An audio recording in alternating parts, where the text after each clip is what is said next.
मतलब not a prime लिखना चाहिए और एल्स वाले में प्राइम लिखना चाहिए ना? ठीक है, मैंने तो जस्ट एग्जांपल दे रहा हूँ कि इससे अपना काम चलेगा नहीं, राइट? ओके।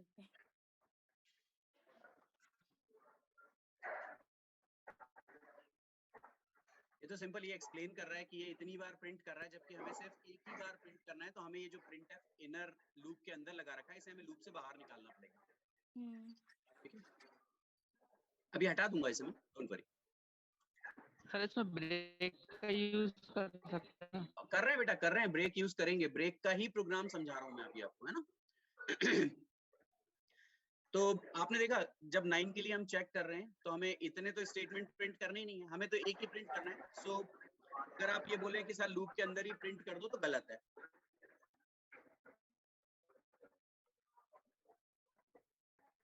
धीरज पासवान, आपका माइक ऑन है, म्यूट करो उसे। ओके, सो अब हम क्या करेंगे, हम ये करेंगे कि जैसे ही इफ n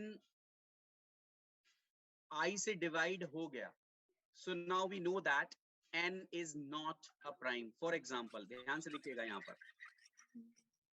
अब ध्यान से देखिएगा क्या हो रहा है।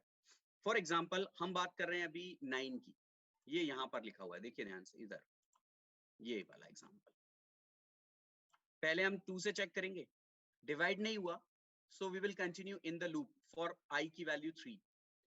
जब 9 को आप 3 से डिवाइड करोगे तो वो डिवाइड हो जाएगा एंड रिमाइंडर 0। तो हम पता है इस केस में क्या करेंगे, इस केस में हम लिखेंगे break, just break. That means अब ये जो ब्रेक है ये नॉर्मल या अनकंडीशनल ब्रेक नहीं है, ये ब्रेक स्टेटमेंट है, इस पे डिपेंड करता है। मतलब अब अपना जो प्राइम नंबर का एक्चुअल लॉजिक है वो इतना ही है, केवल हमने लूप निकाल लिया, 2 to n-1 चलेगा, और अंदर हमने चेक किया कि if n mod i equal 0, so break. Bharti काट रहे, आपका माइक ऑन है, म्यूट कीजिए, नॉइस आ रही है। Okay, so n mod i equal 0 then break. But अब हम ये प्रिंट कैसे करेंगे कि प्राइम है या प्राइम नहीं है। अब एक चीज जो मैंने अभी आपको थोड़ी देर पहले समझाई डिटेल में, वो ये कि अब आप एक चीज अच्छे से समझ लीजिए। दो एग्जांपल है अपने पास, सपोज एक है 7 और एक है 9। ध्यान से मैं इन दोनों के लिए इस एग्जांपल को ट्रेस कर रहा हूं।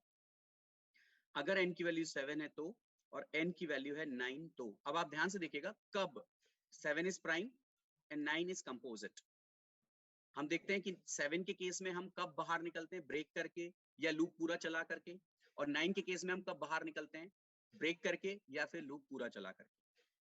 ठीक है, तो उसके बेसिस पे हम यहाँ डिसाइड करेंगे कि हम बाहर क्यों आए हैं, और फिर प्रिंट करेंगे प्राइम है या कंपोजिट। चलिए पहले 7 के लिए बात करते हैं। सबसे पहले हमारा लूप किसके लिए स्टार्ट होगा, 2 से n-1 मतलब 6 तक। तो पहले हम 2 से डिवाइड करके चेक करेंगे, फिर 3 से, फिर 4 से, फिर 5 से, फिर 6 से। चलो करो, 7 mod 2 equal 0, condition is false, तो ब्रेक नहीं हुआ। अगली वैल्यू के लिए आ गए, 3 से चेक करेंगे, फिर से 7 mod 3, कंडीशन इज फॉल्स, तो ब्रेक नहीं होगा। अगली वैल्यू के लिए 4 से डिवाइड करके चेक करो, कंडीशन इज फॉल्स। 5 से डिवाइड करके चेक करो, कंडीशन इज फॉल्स। 6 से डिवाइड करके चेक करो, condition is false.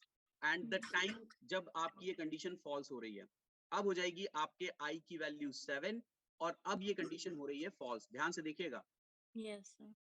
7 is less than or equal to 7 minus 1. 7 is less than or equal to 6. Condition is false. That means in case of 7, आप break के कारण बाहर नहीं निकले हो, आप लूप पूरा चला के बाहर निकले हो। Yes sir. क्यों भाई, लूप पूरा चला के आप बाहर निकले हो, इसका मतलब है कि नंबर प्राइम है। ठीक, अब 9 के लिए बात करते हैं।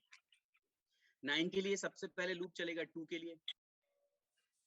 9 mod 2 condition is false, break नहीं होगा। हम ऊपर जाएंगे और i की वैल्यू कितनी कर देंगे, 3। ध्यान से देखिएगा, अभी ये लूप की कंडीशन तो ट्रू है। अब यहां उतरे आप, 9 mod 3 कंडीशन इज ट्रू, और हो गया ब्रेक, और अब आप यहीं से बाहर निकल गए। And your loop is not completed yet. अभी तक आपका लूप कंप्लीट नहीं हुआ है, क्योंकि n की वैल्यू जो है अभी भी 9 - 1 यानी कि 8 से छोटी या बराबर है। तो आप ब्रेक करके बाहर निकले हो। और अगर आप ब्रेक करके बाहर निकले हो इसका मतलब है नंबर नॉट प्राइम। जो मैं बोल रहा हूँ समझ में आ गया? यस थोड़ा सा क्रिप्टिक चीज है बट समझना बहुत जरूरी है। सर। मैंने कहा अगर आप लूप पूरा चला के बाहर निकले तो नंबर जो होगा वो प्राइम होगा, और अगर ब्रेक करके बाहर निकल गए तो नंबर कंपोजिट होगा। अब आप मुझे बताएं कि मैं लूप से बाहर निकलने पर एग्जिट स्टेटस कैसे पता करूं कि मैं लूप से बाहर क्यों आया हूं, लूप पूरा चला के या लूप में ब्रेक करके। क्या बताया था थोड़ी देर पहले, आपको ध्यान हो तो क्या बताया था? ये लिखा हुआ है अभी भी शायद यहाँ पर। क्या था एग्जिट रीजन? चेक करना है तो क्या करेंगे? Check condition again. आप लूप की कंडीशन को फिर से चेक करो।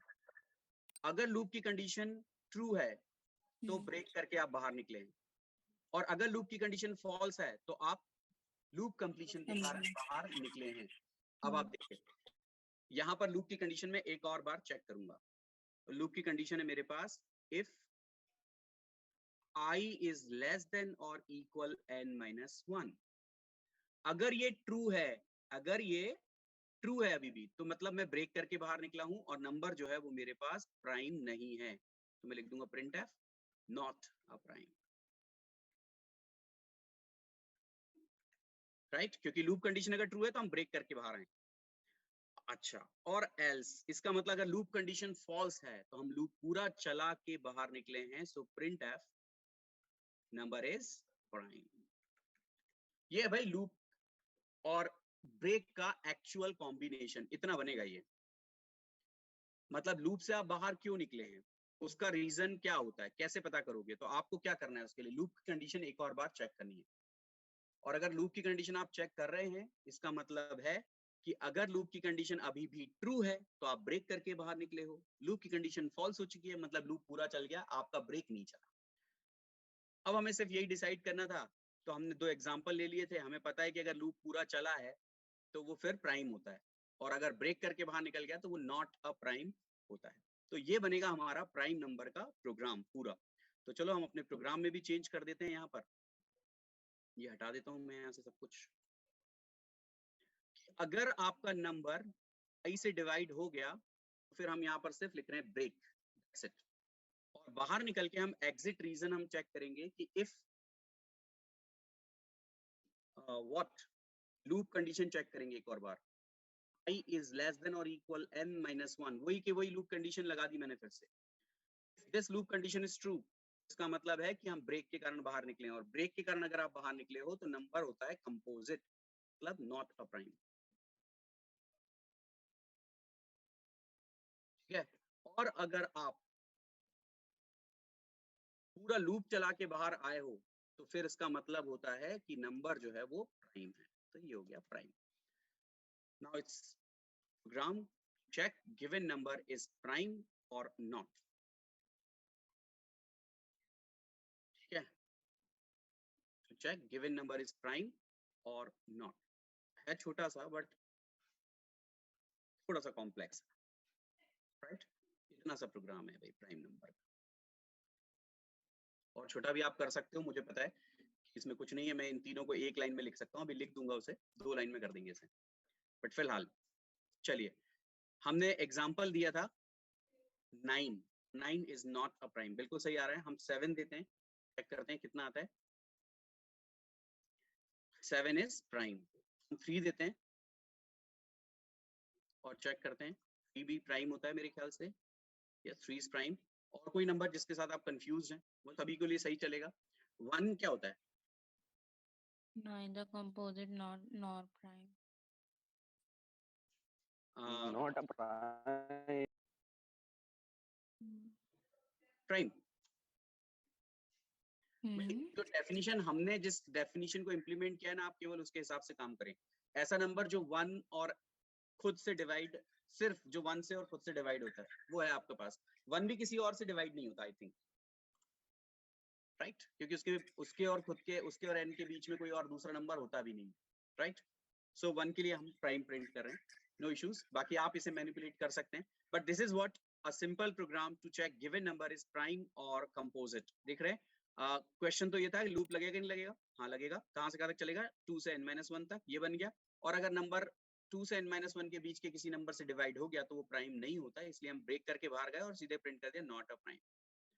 ठीक, तो ये है भाई, इसको हम छोटा कर सकते हैं क्योंकि एक ही स्टेटमेंट है, तो पहला काम ये करली ब्रैकेट हट सकते हैं यहाँ से, उसके बाद ये इफ आप यहीं पर लगा सकते हैं और ये ब्रेक यहाँ पर आ सकता है। दूसरा, जब सिंपल एक कंडीशन होती है तो हम कभी इफ नहीं लगाते, हम शॉर्ट सर्किट को यूज करते हैं, so we will use short circuit operator.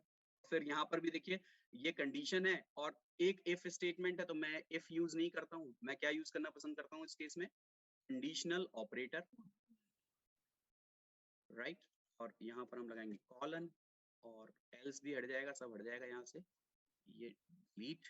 So this is what a 2-line program check given number is prime or not. Illegal command in main, expression syntax in main, कहीं error हुई है हमसे, कहाँ गलती की है भाई, चेक करना। यहाँ मुझे ऐसा लगता कुछ गड़बड़ है, ये 2 स्टेटमेंट ना काउंट कर रहा हूँ उसे अभी भी। ओके, करो भाई, काम मिस्टेक है।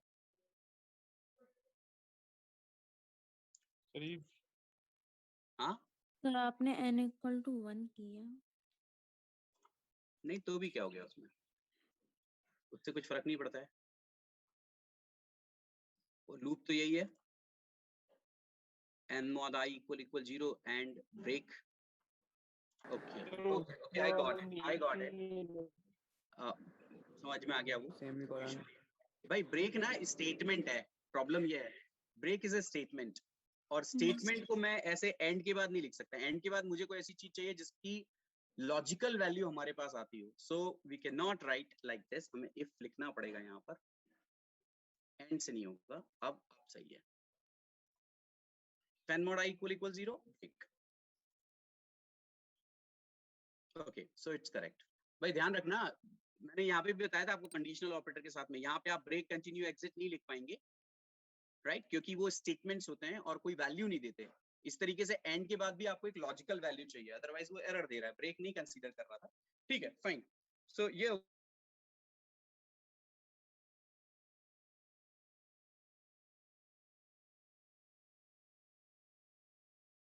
लेंगे, राइट। तो आई थिंक ब्रेक आपको समझ में आ गया, कोई दिक्कत तो नहीं। इसको मैं वापस शरीफो टाइप से कर देता हूँ, पहले वाला जैसा, इसमें हमने बाकायदा कर्ली ब्रेसेस वगैरह सब लगा, ये था प्रोग्राम।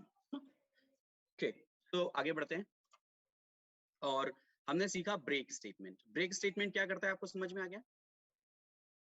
ब्रेक स्टेटमेंट आपके किसी लूप के एग्जीक्यूशन को टर्मिनेट करता है। किसी लूप के एग्जीक्यूशन को बोलना सही नहीं है, कंटेनिंग लूप को कंटेनिंग लूप ब्लॉक के एग्जीक्यूशन को टर्मिनेट करता है, जिस लूप ब्लॉक में वो लिखा है उस लूप ब्लॉक को, ठीक है। और एक टाइम पे एक ही लूप को वो ब्रेक करेगा, एक से ज्यादा को ब्रेक नहीं कर सकता है, ठीक है। चलिए, नेक्स्ट स्टेटमेंट इज कंटिन्यू। अब जब हम बात करते हैं कंटिन्यू की, तो कंटिन्यू ब्रेक से थोड़ा सा लाइट है। ब्रेक तो आपको सीधे लूप से बाहर पटक देता है, पर आपने अगर देखा हो तो जैसे जो हमारा स्टेटमेंट था, या फॉर लूप में फिर से एक बार लिख लेता हूँ, for I equal 1, I is less than or equal 5, I plus plus, ये बनाया था ना अभी अपन ने थोड़ी देर पहले, प्रिंट एफ %d I, फिर print F %d I into I। इस बेसिक एग्जांपल से पहले हम समझ लेते हैं, देन डिस्कस करते हैं, राइट। इसके बाद एक प्रिंट एफ और था शायद, print F value of I।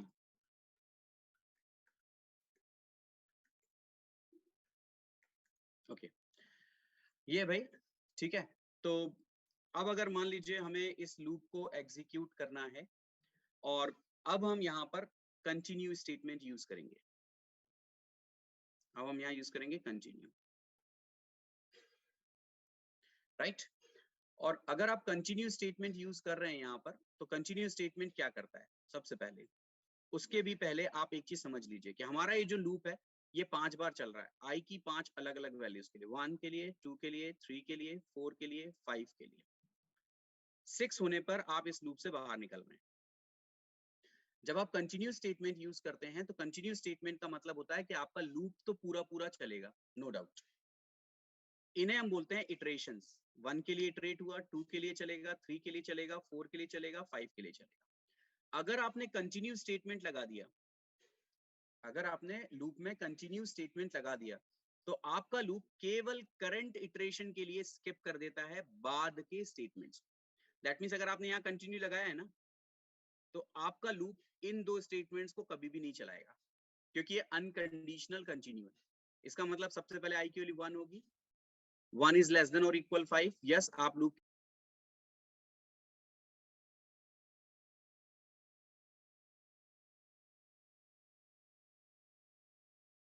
नहीं होगा, ना तो 1 into 1 ना ही न्यू लाइन। दैट मींस आप सीधे ऊपर पहुंच गए, आई की वैल्यू कितनी कर दी आपने 2, 2 इज लेस देन और इक्वल 5, फिर अंदर आए 2 प्रिंट होगा, वो भी यहाँ पे, क्योंकि ना तो 2 का स्क्वायर प्रिंट हुआ था ना न्यू लाइन प्रिंट हुई थी।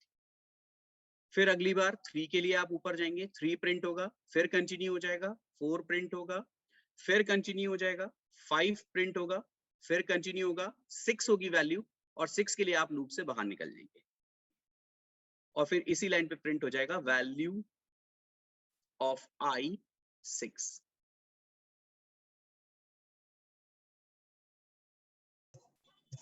तो कंटिन्यू के केस में ये वाला आउटपुट आपको देखने को मिलेगा, राइट? जब आप कंटिन्यू लगाएंगे यहाँ पर ब्रेक की जगह पर, या अनकंडीशनल कंटिन्यू। तो कंटिन्यू क्या करता है? Continue is again it's a statement which only terminate, continue is, Vikas Kushwaha आपका माइक ऑन है।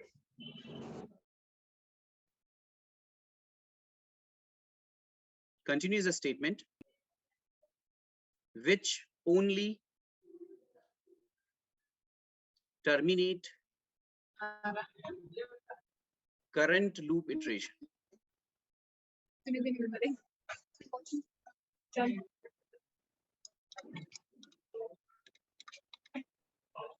Right? केवल करंट लूप इटरेशन को टर्मिनेट करता है, लूप को नहीं टर्मिनेट करता। और करंट लूप इटरेशन को टर्मिनेट करने का मतलब है कि कंटिन्यू स्टेटमेंट आपको उस जगह पे पहुंचा देगा जहां पर आप अपने लूप काउंटर को इंक्रीमेंट कर रहे हो। माधवी देशमुख आपका माइक ऑन, राइट? अगर आप कंटिन्यू करेंगे तो वो आपको वहां पहुंचा देगा जहां पर भी आपका लूप काउंटर वेरिएबल इंक्रीमेंट हो रहा होगा। So your loop will continue with next value of your loop counter variable. मतलब अगर 3 के लिए आपने कंटिन्यू किया तो 4 के लिए आपका लूप वहीं से दोबारा से स्टार्ट हो जाएगा ऊपर से, करेक्ट? इसमें कोई डाउट है किसी को कंटिन्यू में?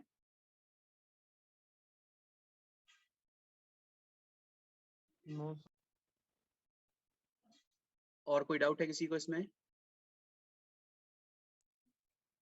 No sir. कंटिन्यू समझ में आ गया? वैसे Yes. कंटिन्यू उतना सर फ्रीक्वेंटली, एक बार यश लोधा क्या बोलना चाह रहे हो? सर एक बार कंटिन्यू। अच्छा ठीक है, ठीक है। तो ये तो था अनकंडीशनल कंटिन्यू।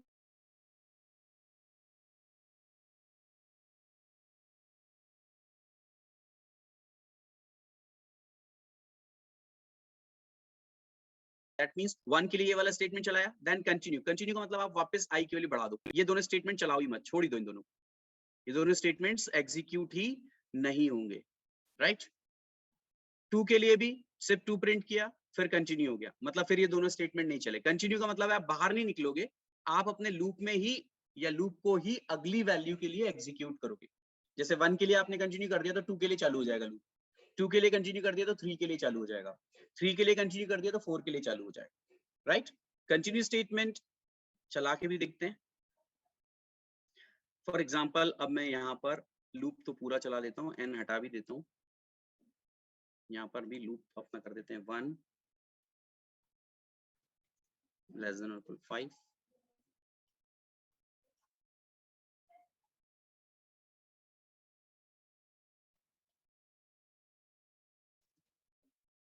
ओके, तो मैं अब यहाँ पर कोड की जगह पे लिख रहा हूँ कंटिन्यू, ठीक है? और रन करते हैं, देखते हैं आउटपुट क्या आता है। क्या आएगा? जो भी मैंने लिखा था यहाँ पर 1 2 3 4 5 वैल्यू ऑफ आई इक्वल 6।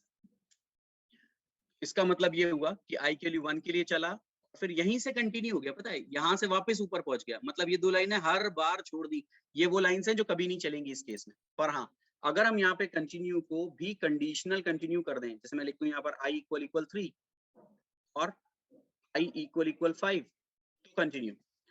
इसका मतलब पता है कि अब केवल 3 और 5 के लिए ये दोनों स्टेटमेंट्स नहीं चलेंगे, बाकी सबके लिए ये स्टेटमेंट्स चलेंगे। एंड 1 देखो आउटपुट क्या आता है, 1 के लिए पूरा चला, 2 के लिए चला, 3 के लिए सिर्फ 3 प्रिंट हुआ, 4 के लिए पूरा चला, 5 के लिए सिर्फ 5 प्रिंट किया। इसका मतलब नीचे की दो लाइनें 3 और 5 के लिए नहीं चली। आप देखिए 3 का स्क्वायर प्रिंट नहीं हुआ था और 5 का स्क्वायर प्रिंट नहीं हुआ था, बाकी तो सब कुछ प्रिंट हुआ था। कंटिन्यू करता क्या है, आपके लूप को दोबारा रीडायरेक्ट करता है लूप काउंटर जहां पे भी इंक्रीमेंट होता है वहां पर। ये है भाई आपका कंटिन्यू स्टेटमेंट। जनरली कंटिन्यू कब पूछा जाता है, या जैसे अभी आप जो अल्फाबेट्स वगैरह बना रहे थे, है ना, वहां पे भी आप कंटिन्यू यूज कर सकते हो, राइट। कि सपोज आपको 3 पे 5 पे और 7 पे स्टार नहीं चाहिए था, तो आप उसके लिए कंटिन्यू कर दो उस लूप को, तो वो प्रिंट नहीं करेगा। और खैर हमारे पास उसके लिए ज्यादा बेटर मेथड थी, हमने कंडीशंस लगा रखी थी, ओके, इफ एल्स दोनों लिख रखा है वहां पर। तो ये है अपना कंटिन्यू स्टेटमेंट। दोनों में बेसिक डिफरेंस आपको दिमाग में रखना है, ब्रेक और कंटिन्यू में। ब्रेक स्टेटमेंट आपके लूप के एग्जीक्यूशन को टोटली टर्मिनेट करता है, जबकि जो कंटिन्यू स्टेटमेंट होता है वो केवल करंट लूप इटरेशन को टर्मिनेट करता है। ये भी दो तरीके का होता है, कंडीशनल और अनकंडीशनल। ये हमने कंडीशनल कंटिन्यू यहाँ पर लिख रखा है, right. So I think break और कंटिन्यू तो हो गया है, एग्जिट बच गया है। एग्जिट हम कल की क्लास में डिस्कस करेंगे, राइट। मेरे ख्याल से ब्रेक और कंटिन्यू, इनफैक्ट आपको प्राइम नंबर का प्रोग्राम समझ में आ गया होगा, वो आप एक बार बना के चला के जरूर देख लीजिएगा तो बेटर रहेगा, राइट। Yes sir. ठीक है, सर। ओके। सो आज आप लोग कॉलेज आए हैं क्या? Yes sir. ओके ठीक है ना, ड्रॉप कर रहा हूँ कॉल, कल कर देंगे इसके आगे का क्लास, ठीक है। हेलो